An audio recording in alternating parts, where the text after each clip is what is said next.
60% of all the people are Asian American, and the third largest group in general, not just Asian group, third largest ethnic group is Filipino American too inside this district. There's a lot of history of the Filipinos that nobody knows. How do you get to be yourself within these systems?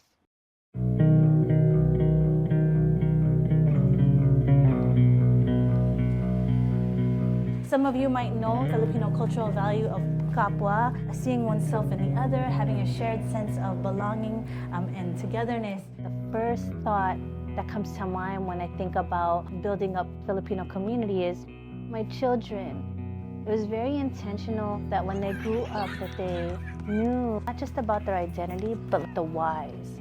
There are pieces of you, fragments of you that you're trying to suture together, but you can't because you don't have a language, you don't have the tools, you don't have ways of speaking about it. I think when people are like, why? Like, why do I want to?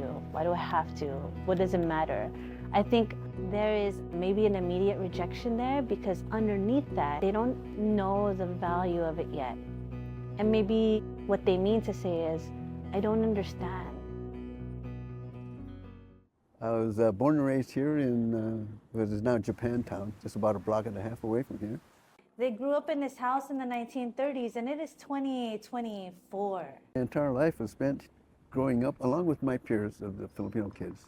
You're not interested in taking pictures of the places where you're walking around, where you grew up, where you played. We never paid attention to all of the scenery here, and that one year we would be interested in history. But now, here we are. It's one of the few surviving Pinoy Town landmarks on 6th Street. This was Pinoy Town. This is where it was poppin'. We called it Chinatown at the time. And it was before we named this Filipino enclave as Pinoy Town. We had our first tour in 2019, and that was a turning point for me. Maybe through these tours, we can keep the history and memory of the first wave Filipinos.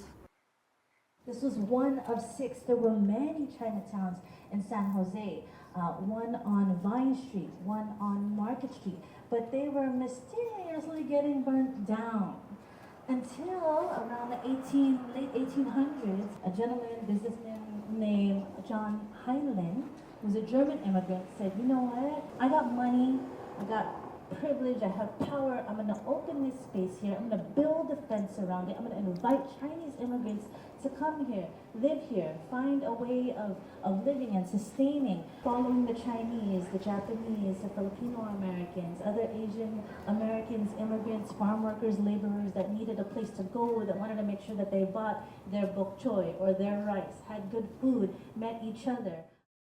Even though you live in this area, unless you make a deliberate effort or you happen to attend a presentation, you don't know really going on around you, especially for the deeply understanding the ethnic minorities. I myself did not know too much about Heinlein of Chinatown, but once I heard about it, it's how it affected the Filipinos, I dove into it. Most of those first-wave Filipinos were Ilocano. They came from the Ilocos region in northern Luzon. Growing up Filipino, I grew up in a Ilocano household, always hearing the language, the way they would do things, their mannerisms, traditions of food and music.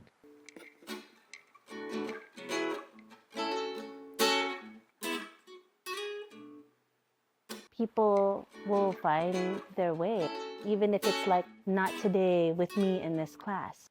I was part of a Philippine Youth Coalition in high school, and that was like a way for me to connect with other Filipino Americans and hear their story. You know, made me proud for where I come from, who I am. There's a time where I was like 18 years old, and I really wanted to dig into Philippine culture in tattoos.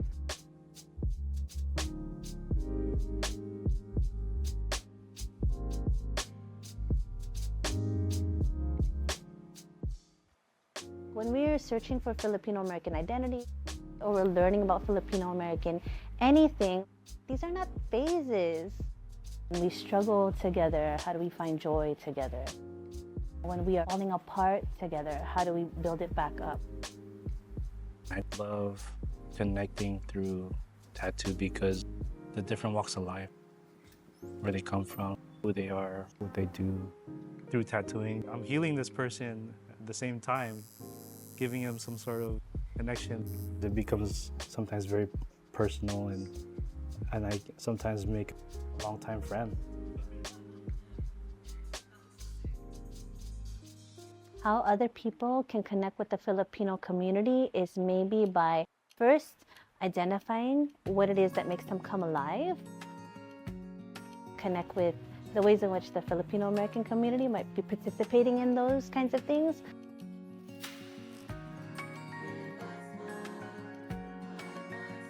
But if they're also just kind of like genuinely just like, I want to go check this out. Cactusjay is the organization that puts this whole thing together. And we are actually a coalition of a bunch of organizations.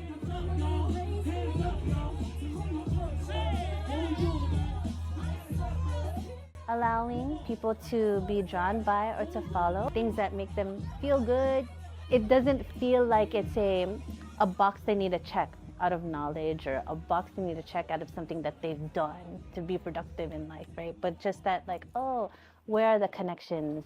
If your parents or any one of your parents came from the Philippines, interview them, get their story, make a family tree, bring that closeness and connectivity to the Philippines and other people.